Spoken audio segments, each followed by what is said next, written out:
Anak, kamusta na? Okay ka lang ba? Ay, pa. Ano yun, anak? Ako na magluluto ha. Chillax ka lang dyan. Akong bala. O sige, salaman mo ha. Oh, syempre. Oo. O sige, Napakagaling ko kaya magluto. sige. Ako ba? Nagmana ka kay papa mo, sige. Sige, ikaw nang ba? Chillax ka lang dyan. Akong bala sa'yo. Oo, relax lang ko dito. Sasarapan ko to. O sige, basta makakain tayo lahat. 12 seconds later. Ay, pa. O ano, anak? Ano? Ano naman yun? Itanong ako sa'yo. Ano yun? Lalagyan ko ba ng paminta? Paminta? Oo.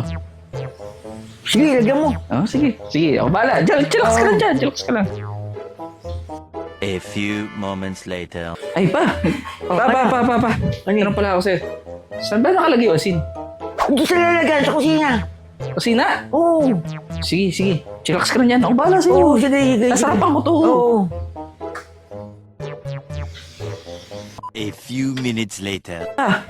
Ano naman yun? Gano'n maraming nalagyan ko sa baho. Hindi ko siya alam eh. Eh, bahala ka na.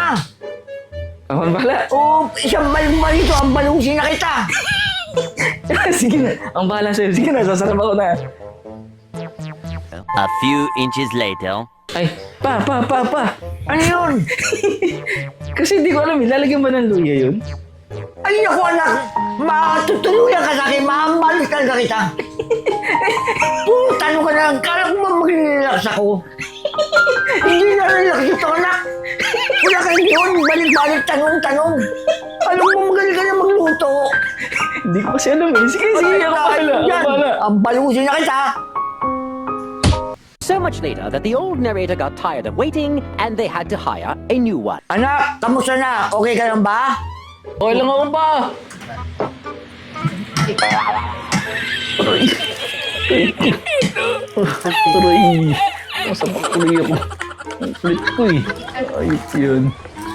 Next time mag-aaral na ako ng luto. Aray.